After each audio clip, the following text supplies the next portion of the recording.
Hello, everyone. Let's welcome Connie to the Cycle Podcast this month. Connie, thank you so much for being here. Welcome to the show. How are you today? Thank you. I'm doing well. How are you? I'm doing well too. It's sunny here in Michigan, and in the winter when it's sunny, I am just very, very excited. So we get a lot of gray days, so I'm very grateful for the sun. Yes, it's sunny here too, which is nice because yesterday I think it rained all day. Yeah, there's been a lot of precipitation. That is for sure. I know we got a little bit of snow, but not a crazy amount of snow so far this year. But I have a feeling we're not done. It's still a little too early in the year for that. Well, thank you for being here. And why don't you just tell us a little bit about yourself, anything and everything that you want to share? Sure. I recently, a year ago, moved to Maryland with my husband and our two cats. I'm from originally the Seattle area, so it's a big change for us.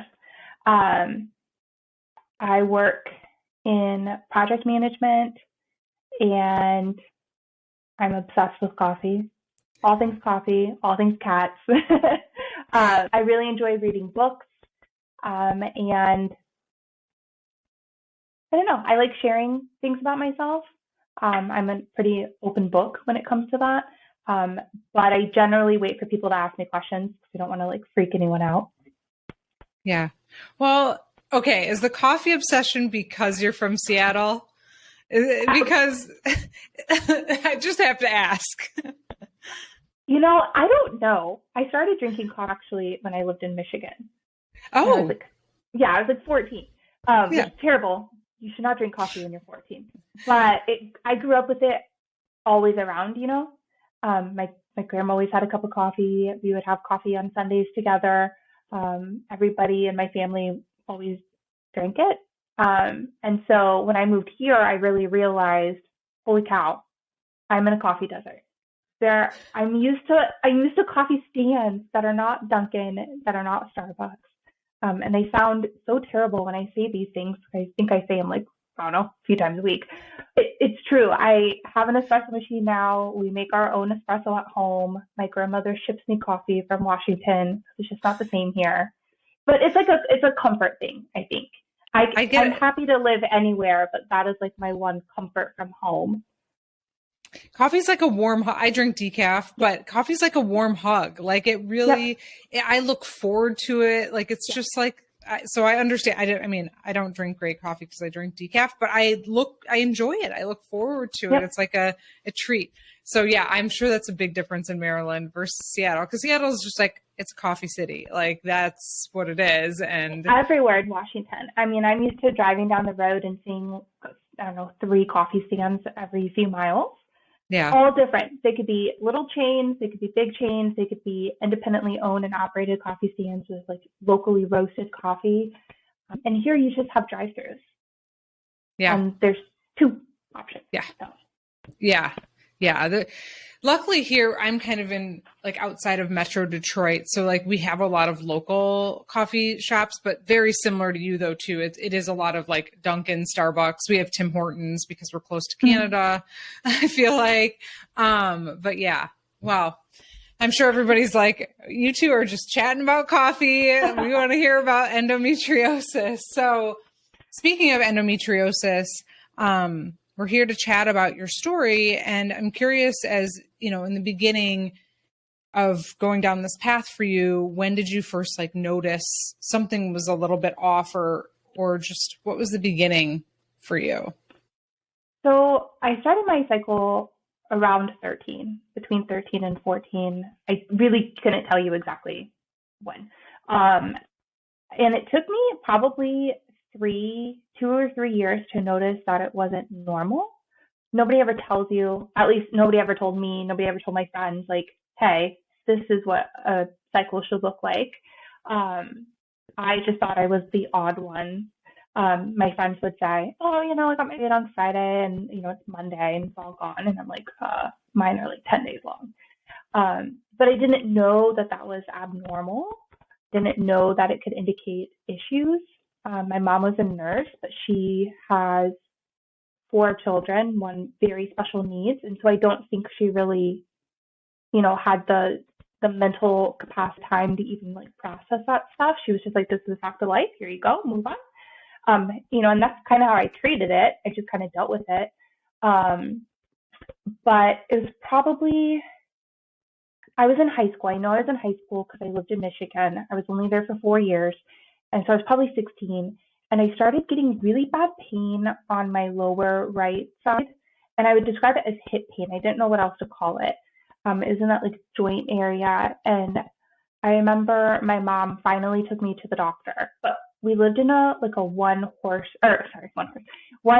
town. And there's a horse tie outside of some of the places there. But, we had one stoplight. So the doctor there was not going to be, no offense to anybody, but not going to be a specialist or anything like that. Right. But he basically dismissed me and said, your hips can't hurt. Your bones can't hurt. You probably just injured it with cross country or, just here's some ibuprofen. I was like, okay, and I'm young enough and my mom's a nurse. And so I'm like, if that's what you tell me, then that's what you tell me. And so I thought, okay, maybe it is in my head or maybe I did injure it. And then just became this pattern of all of these symptoms. I would have excruciating pain when I would use the bathroom. I would sometimes smack my hand on the wall because the pain would just hit me all of a sudden when I was using the bathroom. And it was like a hot knife being dragged across my lower abdomen. I would have severe bleeding, clots, sometimes the size of dollar bills, and you would feel them. I couldn't take a bath. I couldn't take a shower. I couldn't use the bathroom without seeing evidence of my cycle. I had crippling migraines. And when I say crippling, I mean I would fall on the floor, crippling migraines when I got home from school because I'd suck it up during school as much as possible. And I would get home, it would hit me like you are in pain. I think I would go through Costco bottles of ibuprofen and Tylenol combo just constantly, which is not healthy. But the doctors there really didn't help at all, didn't really give me any indication. I started doing some of my own research, but that was 15 years ago. So smartphones were they were there, but they weren't, what we have now. So I had to rely on, when I could get access to the computer to research and things like that. And finally, I had convinced myself that I had some form of cancer. So I was I don't know how else to explain my symptoms. My periods are so irregular. I could go a month and a half without a cycle and I'd freak out and go, what is happening? And then I would get a cycle and it would be 2 weeks long. And so it's just this constant roller coaster. And then every roller coaster would bring a migraine. Every roller coaster would bring pain and fatigue. I would have low-grade fevers. I remember my lower back, where that curve is, right above your tailbone, it would disappear because my back would be so inflamed. It would look like somebody had stuck a piece of cardboard under my skin. The only thing I will say is I really didn't experience cramps until I was an adult. So, my friends would always complain about those, and I didn't really know anybody who had what I was dealing with. I think our neighbor, I know she had really heavy bleeding, but she had uterine fibroids, I guess, which I don't have. Did you associate it? Did you associate it with your cycle though? Were you okay, I'm starting to notice that migraines, this back pain, this horrible pain, obviously the heavy bleeding and the clots was during your cycle, but were you okay, this is related? Because it's hard when if you don't have cramps and you're that age, like you said, you thought it was your hip, or were you I just have this back pain, or did you intuitively know, I think this is all associated, I just don't know what's going on? Yeah, so when my back would be inflamed, it really wouldn't hurt, but it would look very swollen. Got it. So, the first couple times I'm whoa, did I hurt myself? I always hung out with the guys, so I was always getting bruises here and there from running around the neighborhood and, just cross country, soccer and all of that. But I did start to associate it, and I did notice that there is a pattern, but unfortunately it was very hard to track that pattern because everything was so irregular. Yeah. Some months are worse than other months. And I didn't try birth control until I was 18 or 19. So I went all these years without any form of hormone therapy, for lack of a better word. I had no hormonal intervention with any of these goals. I just chalked everything up to, well, it's that time of the month. And this is what happens, and that's just what you have to deal with, right? Like that's, Did you miss school, or like, did you miss, it sounds like you were an athlete too. So you were doing cross country and things like that. Would you miss events, or would you just medicate, like you said, with the ibuprofen and Tylenol and push through? The only time I think I ever stayed home from school was if I had a fever, which did get low-grade fevers, and I couldn't really ever figure out why. Yeah. And then sometimes my migraines would be really bad. I couldn't really stand up straight without collapsing and crying. And so I also lived in a very like high stress environment, which I know is not great when you have all of these other things going on. We had a lot of things happening at home that weren't great. And so school was really an escape for me. And so if I couldn't go to school, you knew pretty bad. I don't think I missed any cross country meets. We were like a small town school. It wasn't football or anything. I had previously danced ballet for over 10 years. I quit right before we moved to Michigan. I never missed a recital or anything, although I'd only had my cycle for like a little bit of that ballet time. But I do remember like bleeding through my leotard. I was on a plane once and I bled through my clothes, and it was just horribly embarrassing. And it got to the point where I would always have, like, I had a migraine kit and a period kit on me at all times. I always had an extra pair of pants and underwear because I never knew when it would happen. And my friends were like, oh yeah, my 3-day period comes every, 30 days. And I'm like, well, it's so great for you, but I can't, I would try and track it and it just wouldn't work. Yeah, no, I completely understand all of that. I've been there, and I really just thought that's how it was for everyone. And behind closed doors, no one was talking about it. So what happened after you said, when you were 18, birth control kind of came into play? What happens after high school? So let me pull up my notes here. So the first birth control I tried was the Depo shot, because I was like, that's easy. I don't have to remember to take it. I was sexually active. I didn't want to have, an oops.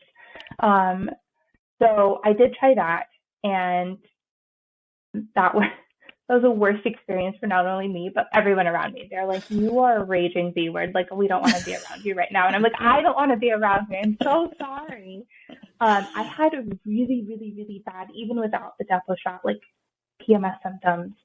I would just go from being horribly moody to like emotional, and I just think my body couldn't process this like hormonal roller coaster that it was on. So after that shot was out of my system, I think it lasted was it 3 months, something like that? I think it's like 3. I want to say it's 3 months, but yeah, which is also like, there's nothing you can do to stop it, right? Yep. Yeah, it's 3 months, and that I believe it is. It's not 6 months. I do think it's 3, but yeah. So after that, you did not have another one of those. No, no.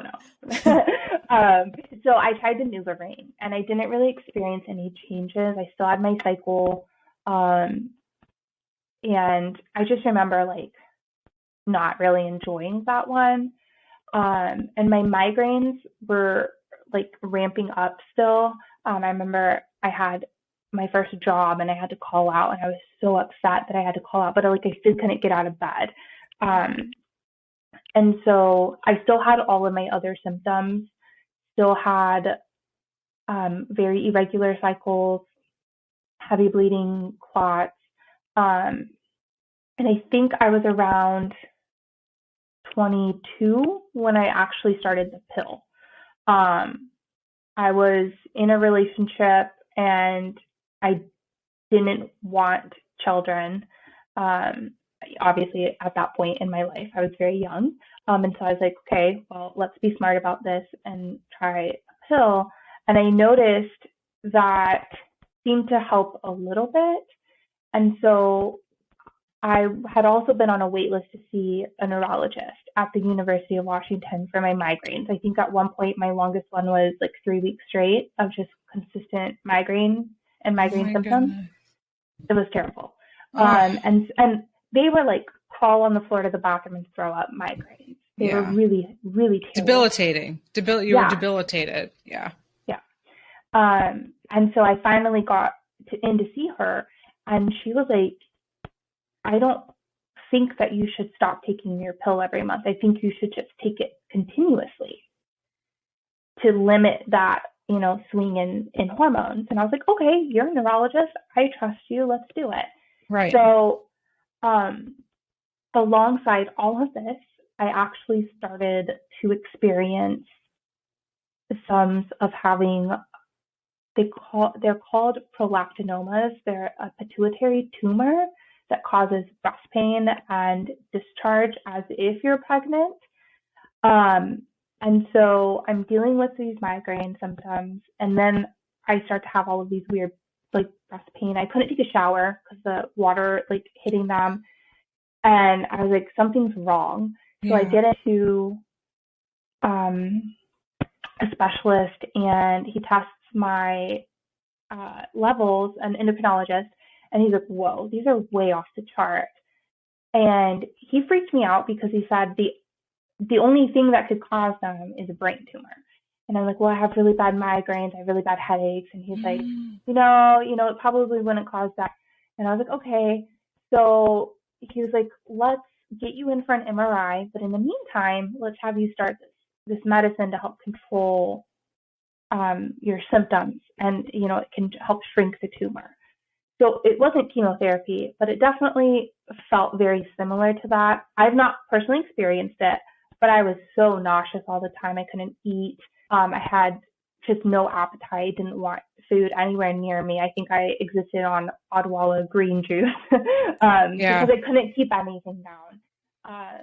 But that did help my other symptoms. So eventually I had the MRI. I think I had to wait a while for insurance or something. And they were like, we don't really see anything. I was like, okay, well, maybe the medicine, maybe it was really tiny and the medicine just shrunk it. And, so that whole episode probably lasted like a year. And since then, I've not had any issues.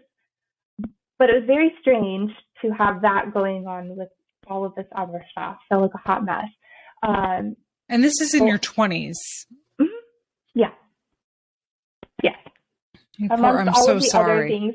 Right. In No, for sure. Right. Like, it's supposed to be the most fun time ever. And you're seeing a doctor and he's telling you may have a brain tumor. Like, I can't. Oh my goodness. And at this point, no one's ever said the word endometriosis to you or anything like that. No, I had said it, and everyone was like, no. And I was like, okay. So I also didn't have any like mental guidance on any of this stuff. At this point, my siblings and I had moved away from my mom. She still lives in Michigan with my youngest brother who has special needs. But my other two siblings and I don't have much of a relationship with her. We were very fortunate enough to have my grandparents, who actually are not biologically related to us. They kind of just adopted us when we were babies, and we've been in their family. But my grandma is not a fan of dogs. She's not a fan of any of that medical stuff. She's very like natural, very spiritual, sent me to see naturopaths all the time because she was like, they're going to check things that doctors aren't going to. And I was like, perfect, great. Yeah. But I didn't have any guidance with any of this. It's a subject that my family didn't really talk about. Yeah. And so I felt very alone at times navigating, first of all, the U.S. medical system, which is terrible. Yeah. Then in my 20s, putting myself in debt along with school. And it was not fun. And I also most of my friends were very tomboyish or guys. And so I also really didn't have an outlet for any stuff. So I finally got in to see a gynecologist that I really actually loved. And she asked me, so I've been taking this pill for a while and my migraine symptoms were better, but I was spotting every single day, every day. But I was willing to accept that because now I can finally breathe. I don't have these horrible migraines. A lot of my other symptoms seem to be lessened. I was still getting really bad, like leg pain and hip pain in that area. Still getting really tired around that time of the month. Still getting clots, but not nearly the size, not nearly as much bleeding, and things were a little bit more regular. Right. So like, this is really good. Like, I'll accept all of this in exchange for spotting every day. So I did that for like 2 or 3 years, and then I was like, I can't do this more. It's too much. You know, like always wearing a liner something, or a tampon. right? Yeah. So and just being worried about, is it going to be more? Is it going to be less? Yeah. Every sneeze, every cough, I did, oh no. Like, right. Did something happen? Right. I haven't worn white pants since I was like 10 because, you know. Yes, for sure. Like, don't own anything white. Yeah. So I got in to see this new gynecologist, and she said, you know, may I ask you why you're taking your pill straight through the month for so long? And I said, you know, well, my neurologist recommended it because my migraines were coming on with my cycle, and they were terrible migraines. She said, but do you have an aura with your migraines? I said, well, I don't really know, but, you know, sometimes I get squiggly lines and things. And she's like, you can't take that medicine. That has estrogen in it. That'll increase your stroke risk and your blood pressure. And I was like, but a neurologist told me to take this. And she said she shouldn't have told you. She didn't either she didn't understand what you were taking, or she just didn't put 2 and 2 together, but you shouldn't be taking this. And she said, I actually don't want you to leave my office without a different plan. Wow. And I think my blood pressure was probably a little high that day. Sure. And so I think that probably triggered her questions. Yeah. And so I was adamant I didn't want an IUD. I had heard horror stories. I, at that point, still wanted my own children at some point, if it was feasible, because remember, I hadn't been diagnosed with endo yet. I just had what I thought were just bad periods. So she said, you know, unfortunately, with no estrogen, you have very few options outside of an IUD. You can take a pill, but it's a mini pill, and you have to take it at the same time every day, or it's not going to be effective. And I said, well, that won't work. I'm sorry, I'm just going to be honest with you, it's not going to work. Yeah. And so she said, well, you can try Nexplanon and plant in your arm. And I was like, okay, let's do it. So I did, and I actually really loved it. It was great. Is that a progesterone only one? Got it. Yep. Okay. So I had this like rod inserted into my arm, which don't ever watch the insertion videos on YouTube because they are terrifying. I looked after she numbed my arm, I was like, I don't really want to watch this because I don't know how you're going to put it in. She brought out this like device that kind of looked like a stapler, and then, but it was fine. It was good. After probably like a month, I had headaches because progesterone can cause headaches. So I had headaches for a few days, probably a couple weeks. But at that point, I was so used to them. I was just like, whatever, this is, you know, my normal. Right. And I finally felt relief. I was like, okay, we're on the right track here. Okay. We're on the right track. My migraine certainly continued to decline in severity and occurrence. My goals became what I would consider more normal, lessened time, lessened bleeding. I finally, you know, could like plan something and not have like a surprise, which was really nice. And I finally felt like more, I guess, human. So this is really good. Yeah.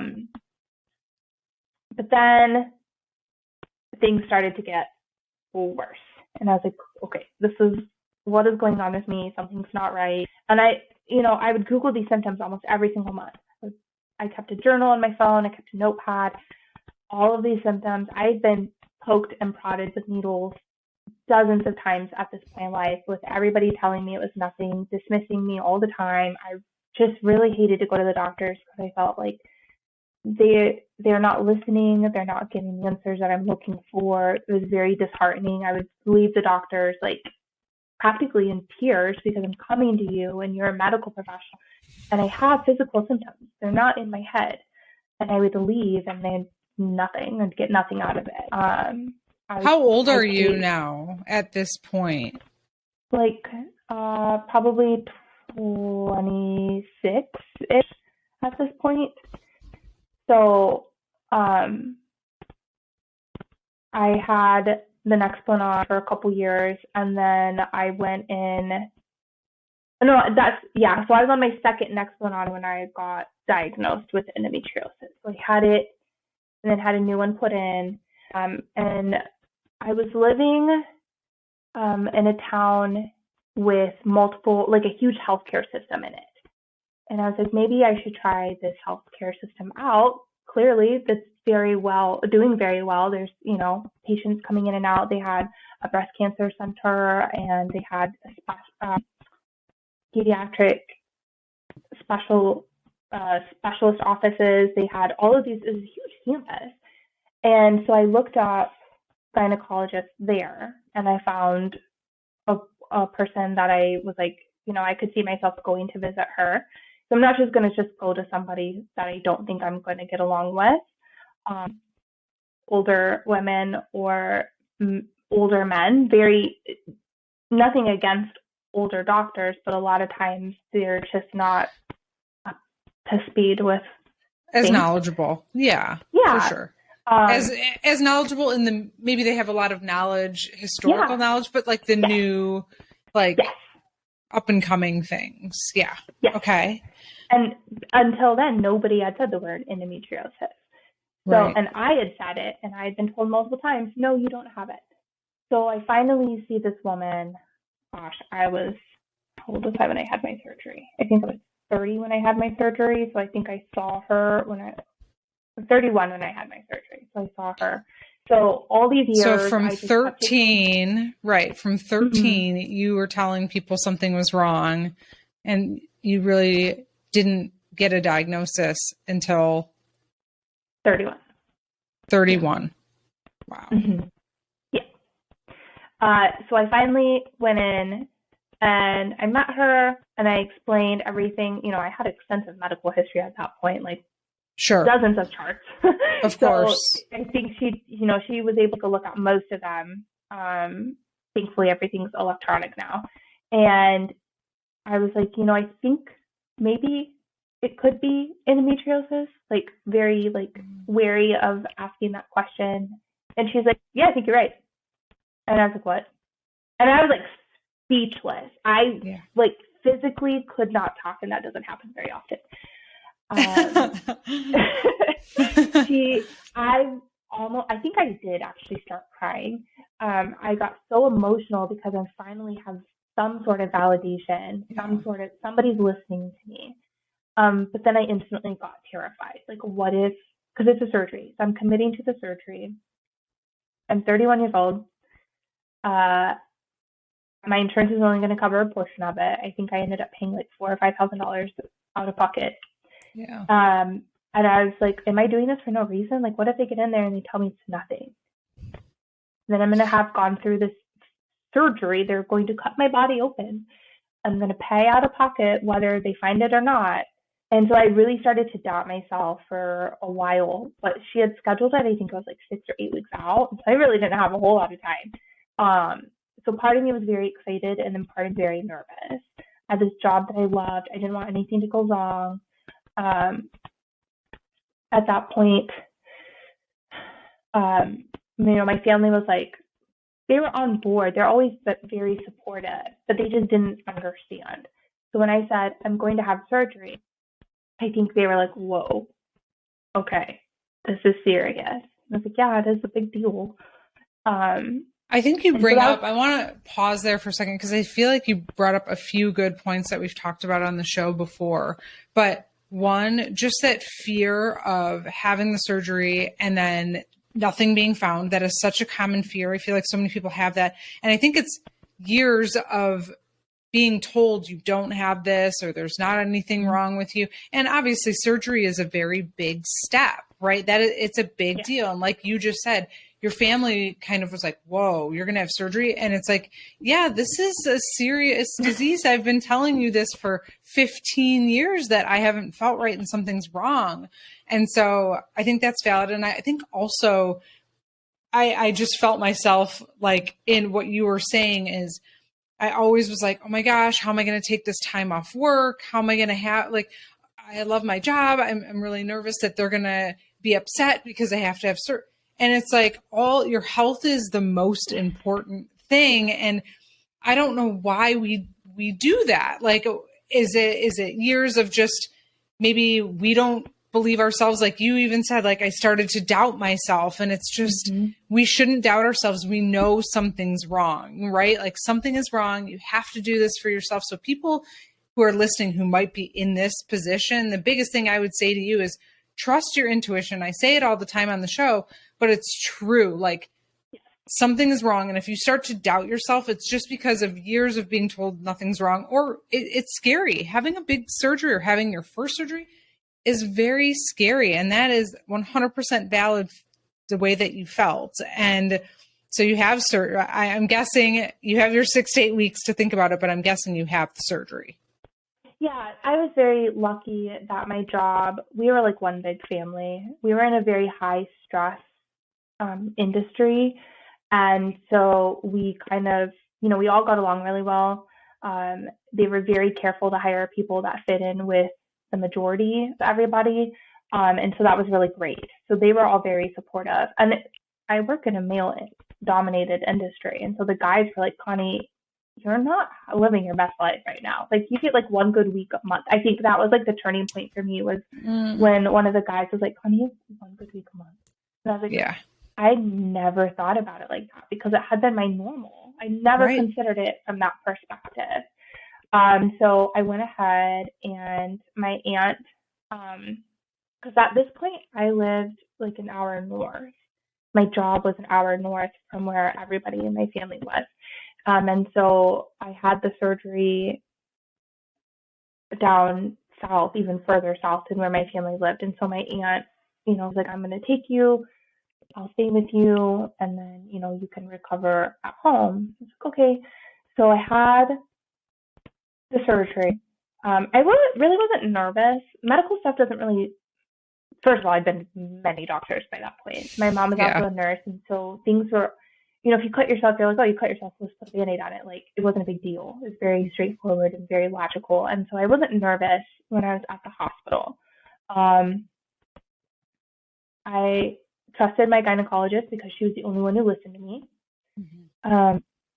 And I remember just like getting wheeled back. And I do remember when they like strap your arms down, and I was like, whoa, what is happening? Yeah, put me to sleep. yeah, I was like, can you not strap my arms down while I'm asleep, please? But because they don't show you that in the TV shows, by the way. Yeah, you're fully strapped in. Yeah. They move. They actually the beds move around. Like you could be at certain angles, and that's why they strap you in so you don't fall off the bed. But it's crazy. It was very interesting thoughts running through my head right then. But I did have my surgery, and I remember waking up in the recovery room, and the nurse, was checking in on me, and she had asked me how I was feeling, and the first question out of my mouth was, did they find it? And when she told me, I started bawling, like crying, because I finally was like, holy cow, validation, I'm not crazy, everything I said was right, I could have had this. And then I started to be like, why the heck didn't you push harder? Could have had this surgery 10 years ago and felt better. But I just tried to focus on, you have a diagnosis now, you can change the way you eat, you can change, maybe you can try certain medications. I didn't really know what I was going to do with this diagnosis yet, but now I had an answer. And in my family, when you have an answer, then you can find ways to work with that. Yeah. Work very straightforward. Let's just get on the train and go with it. We're not going to just wait around and feel bad for ourselves. So, and now that you knew that it was endo, you could say, oh, that hip pain, you now know that all of these things that maybe in the past you thought were separate things, right? Most people do, right? I've got my bowel was upset, or my bladder was upset, or my back or my hip. Now oh my goodness, this is all related, and you can take steps forward to feel better because you know that it's all related, where before you may have been treating it all separately. I know I did that for a while because I didn't know it was all the same thing. Right. Yes. I had been diagnosed with IBS, and I Of actually had course. IBS medicine, which didn't do anything for me. And I tried telling my doctor, I was like, this isn't helping me. He's like, yeah, but you have all the IBS. I had a colonoscopy at 25. And I also have a very consistent history of UTIs. I go swimming in a swimming pool and I end up with a UTI. And, Yep. Yeah. yeah. Just So, okay. So you wake up. Yeah. All I get it. And that validation happens. Mm-hmm. And what happens after surgery? So I went to work 2 days later, which I do not recommend. But I don't. Connie, bad. I know. My work was like, what the heck are you doing here? Go home. And I was like, no, I got this. I'm fine. I was at a desk. No, I was not fine. But I was like, now that I have this answer, I'm just going to move forward and wait for my follow-up appointment, because I had a diagnosis, but I didn't know what that meant at this point. Sure. What stage was it? Where did they find it? Nothing. Yeah. So I had my follow-up appointment, and she confirmed that they did find it on my right side where I had all of my pain. Mm-hmm. And guess what? I have not had since surgery, pain in that spot. They found it all around my uterus. They found a ton of fluid, like underneath and behind where my uterus is. And that probably could have contributed to some of my bowel issues, because that's all around your internal organs. So I finally felt better. The first period after surgery, though, was a doozy. That was very interesting. And then, tough. So then I panicked, because I was like, oh my God, what did I do to myself? Like, is this going to be my new normal? This can't be. I just went through all of this for that. And it took a couple months, and then my periods were better, but then I started to have cramps. And I chalked it up to scar tissue, or, they moved stuff around, they took stuff out. Your body's just going to adjust to that. And then all of my symptoms started to come back, probably 3 months after surgery. And then I got really, I don't want to say depressed, but I definitely struggled with that. I lived by myself in my apartment with my cats. And I went to work with a bunch of dudes, which I love them, but I didn't really have a lot of emotional support with that. And so I remember I was nannying for my boss, and his wife worked in, I think she worked in the gynecologist's office, and she's like, why don't you go see my doctor? He's really great. And I said, okay, I'll go see your doctor. At this point, I'll go see anybody. And he was like, why don't you want an IUD? And I was like, I have just heard of horror stories about them. Can we please, is there anything that can mitigate my bleeding? And I need to get this under control. I think I was bleeding so heavily one day that I called the nurse hotline, and they were like, we're going to send you progesterone prescription because you need to start taking it now. So and she's like, in the meantime, take ibuprofen because you can't bleed like that. And I didn't know at what point, what was surgery related, what was endo related. It was just a bunch of blurred lines. But 3 months after, and I just thought, I just did all that for nothing. Why even do surgery at that point? I won't ever do that again, because it did nothing for me. So I went and saw this doctor, and he said, there's medicine that you can try, but it's not for the faint of heart. And I was like, well, can you tell me more? And at that point, I decided I didn't want my own children. I would rather adopt. I didn't want to put my body through that. I didn't know how my body would react. I didn't want to be an unhappy pregnant person or put my family through any of that. So I didn't ovulate regularly. I had been told that if, it wouldn't be easy or even possible for me to have my own children. And so I was like, I'll do anything at this point. Give me a hysterectomy. I don't care, but I cannot live like this any longer. I had relief. I knew what it was like to not have these symptoms, and then to have them come back. I was like, I'm not doing it anymore. So he prescribed me Lupron, which I ended up taking 2 rounds of. And the first round hit me like a train, but I felt so much better. I felt so good. I didn't have my symptoms. Nothing. I was like blank canvas and amazing. No bleeding, no migraines.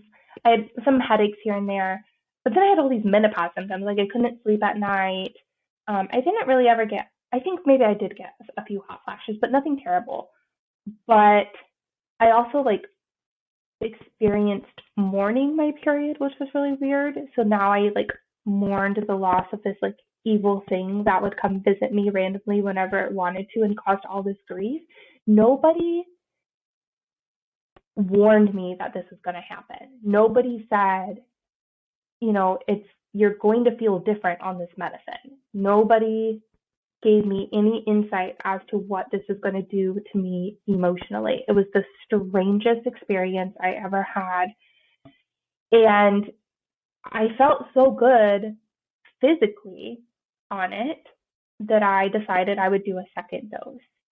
And that second dose pushed me mentally over the edge. I remember I would go home from work and sob in the bathtub, and I'd never done that before.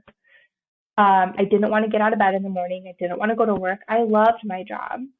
All I wanted to do was stay home and sleep. And I was like, this is not good.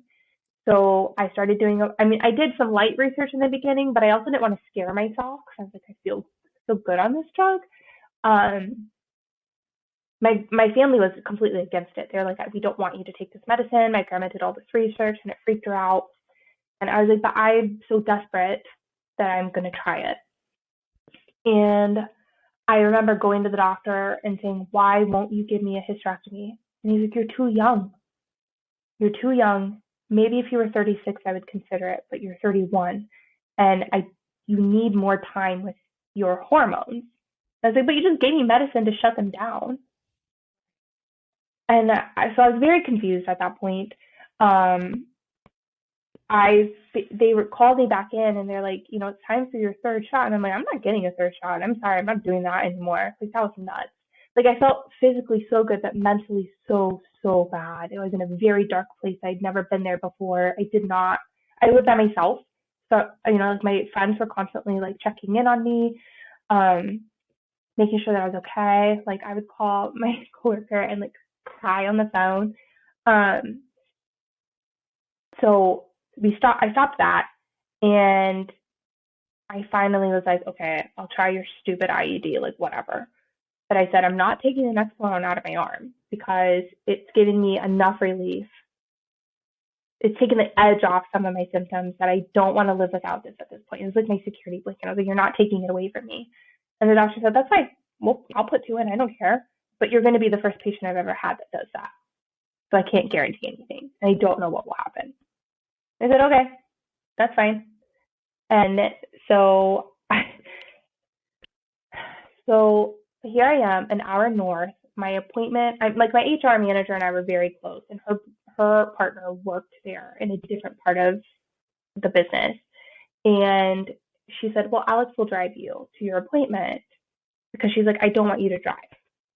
So I had this guy that I knew, but like not really, drive me to my appointment to get my IUD in the middle of the day, work day. So I go get it, and I was so panicky because I had heard all of these horror stories, and I have a very high pain threshold. But I'm like, it could perforate my uterus, you could put it in wrong, it could come out on its own. Like, I don't know. I've never given birth before. My cervix has never been dilated before. And so he didn't offer me anything. Like, he had said, take ibuprofen before you get here. And I was like, well, I know myself, and ibuprofen's not going to do anything because I'm so used to it at this point. But I did what he said, and I go in there, and I don't want to say he was aggressive, but it very much reminded me of like those scenes from like the medieval times where people just do stuff and they know they're going to hurt the other person, but they just put a straight face on and take care of it because they don't really have another option. I felt a little violated after that. because he didn't prepare me for what I was going to experience. He didn't say, like, I understand your cervix hasn't been dilated before, like, he didn't offer me any numbing medicine. I didn't know you could have a shot for this or general anesthesia for this or Valium, nothing. Nobody, I took ibuprofen. So I get the IUD and I start experiencing cramps like I've never had before. So I go back to work, sit with my heating pad, and just push through the rest of the day. I think I might have taken the next day off, or maybe it was a Friday or something. And I start realizing as the days go on, like, I'm pretty sure I was supposed to have my period, and it never came. And to this day, I will spot, like, occasionally. No more cycles. My migraines have come back a little bit, but they only started to come back after my gynecologist here convinced me to try life without my Nexplanon and my IUD. So I've never had a patient who's had both before, and I don't know how I feel about this. So if you want it back in, we'll put it back in, but can you please just try it without it? I was like, okay. So I had it taken out probably 5 months ago. And at first I had a few headaches, which is my go-to hormonal symptom. But since then it's been good. I still get cramps almost daily, all the time. But that is way better than all of the other symptoms I had. So they found stage 1 and 2 endometriosis, like depending on what area it was in. And I feel like I will probably have another surgery at some point. I don't know if I want a hysterectomy ever at this point because I have the IUD. But if the IUD stopped doing its thing and my body, just adjusted or whatever, and it stopped working, then I would definitely just say, take it out, which I know is not a solution to endometriosis, but it would mitigate a lot of my other symptoms. Potentially, if you have adenomyosis, just for all the listeners, if you are listening and you don't know, a hysterectomy does not cure the disease. That's a common myth out there in the space. Adenomyosis, which is that affects the uterus, that could help. But yeah, it's not a cure, and I understand. I'm all for everybody's, you make your own choice as to what you want to do. And I'm glad the IUD is helping a little bit, but it's unfortunate that you still have cramps. And going back to, experiencing pain and not feeling well 3 months after surgery, I think one of the biggest, maybe misconceptions that I had personally was like, I'm going to have this surgery and I'm going to be cured. Like I had no idea that this illness was chronic, and that I was going to have to manage it no matter what, even if I had the best surgery in the world, that I still was going to have a chronic illness. It was just going to help take the edge off. So I know you said you potentially might consider having another surgery, and excision surgery is the gold standard. And I'm just curious, do you have any doctors in your area that perform that type of surgery? Do you know? Yeah, and that's what I had done the first time, was excision. Okay. Which I did not want ablation. That was the one thing that I knew I didn't want to have. But here I'm very fortunate in Maryland that you have Johns Hopkins, you have Walter Reed, you have very great hospital and surgery centers here. And so if I did have another surgery, I would definitely look into like a NOOC specialist or something like that, someone like that, or somebody. I just jumped on the first person who said that I had it. I didn't really do a lot of research. This time around, I'll definitely do research and find a surgeon, with a really good reputation. But that was the one thing that, I sound very like negative and complaining, but with the medicals, nobody said that. Nobody said you're going to have surgery and you might need to have another one. And nobody said that this was just going to help a little bit. I think doctors are so logical and straightforward because they have to be. They have to compartmentalize themselves away from what they're telling their patients every day and dealing with. I don't think I could do their job. They also high pace, high stress environment. And, you know, when you're doling out prescriptions and doling out surgeries and doling out diagnoses all day, like, of course, I wish that some of them would take a step back and try and realize that, you know, it's not, we're not going to give you a shot and you're going to go home and you're going to feel better. Like, this is a disease, and nobody told me it was a disease. I found out when I was doing my own research that it's a chronic illness. It's not a thing you have and can just take out. Yeah. It's very common too that people discover that endo is chronic, either going through the process or via Google or Facebook groups. And if you're listening and you don't know what a Nook doctor is, there's a Facebook group called Nancy's Nook that lists doctors that really understand the disease. One of the biggest things that I think Connie has pointed out and that you're talking about is it's just a lack of overall awareness, because you're like, I wish these doctors would have told me. And I don't think they know.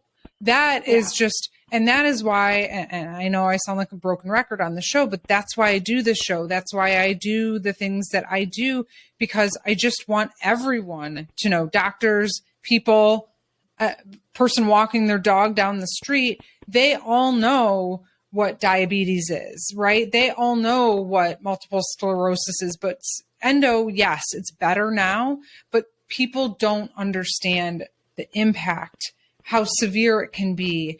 And just, it's not covered under most medical insurance. I mean, it's just, there's such a gross lack of awareness that from the top down, people don't know. And even our families who love us may be like, oh, and pat us on the back and just say, you're just in a little bit of pain each month. They really don't understand the impact that it has on your daily life. And it all goes back, at least this is my opinion, to the awareness. Like, medical schools need to be taught about this.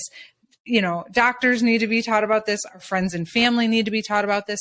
But also it needs to be, it's almost like I always use diabetes as an example, because we all pretty much know what the effects of that is. Mm-hmm. When you say endometriosis, people think, you know, you can take a pill or you can have a surgery and you're cured. I thought that. You probably thought. We thought that, and we're the patients because we didn't know any better, even from our doctors and doing online research. And you can see I get really fired up about this, and that's why I do this. But it's so hard for me to contemplate and like digest that people really don't understand the severity of this disease. And that's what I think, that's like what we have to fix. And then treatment options are second. Like, we shouldn't have to have multiple surgeries. That's just unacceptable. Well, and it shouldn't take this long to get a diagnosis, and your symptoms should never be dismissed. And I also, the thing that got me too was, oh, it's just stage 1 or stage 2. Like, that's not a big deal. It is a big deal. Even a tiny little lesion can cause an issue, a huge issue, depending on where it's located. It can literally affect your internal organs. It's something foreign in your body, and your body wants it out. And of course, you're going to have pain. And David Redwine is one of the pioneers in endometriosis, like doctors. He's one of the doctors like pioneers endometriosis. And there's a quote that he said that always resonates with me with exactly what you're saying. And he said, would a grain of sand in your eye bother your eye?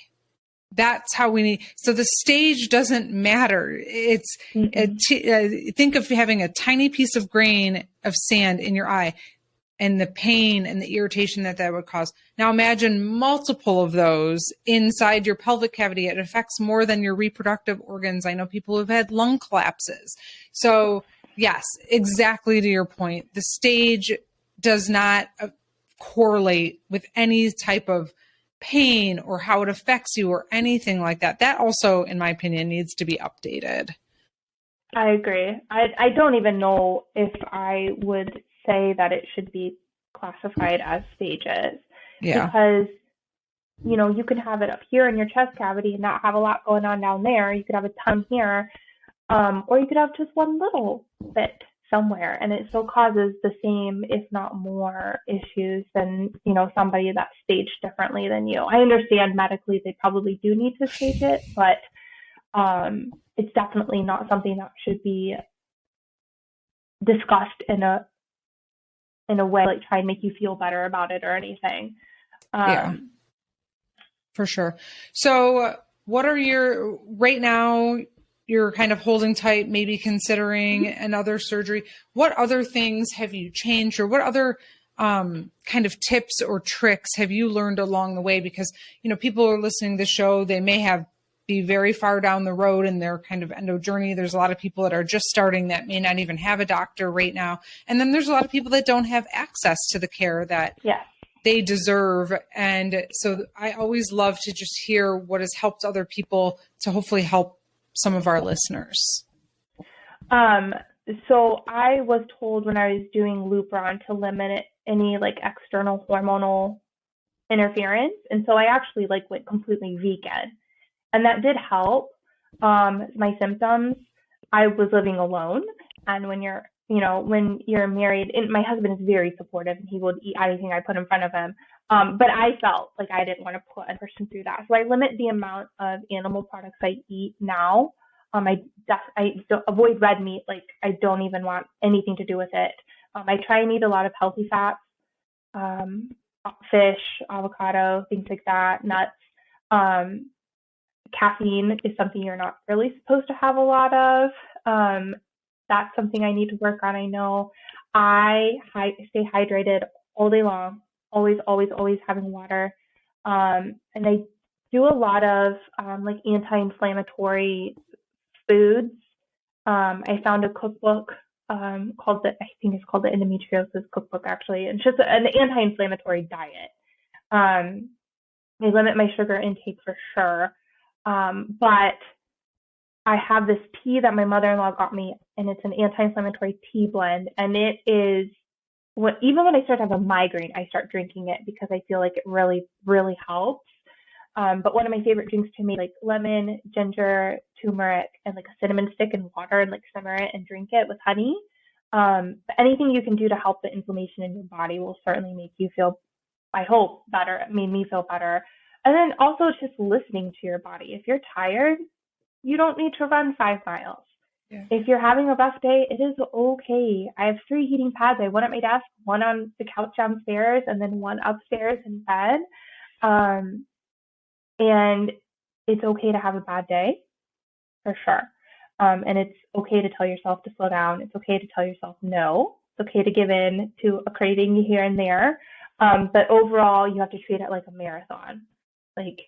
You have to make some long-lasting changes to your diet and to your lifestyle to relieve some of that, because it is a quick thing. It's not going away, even with surgery. Yeah. I think those are really, really great tips. Thank you so much. Anything else you want to add before we wrap up?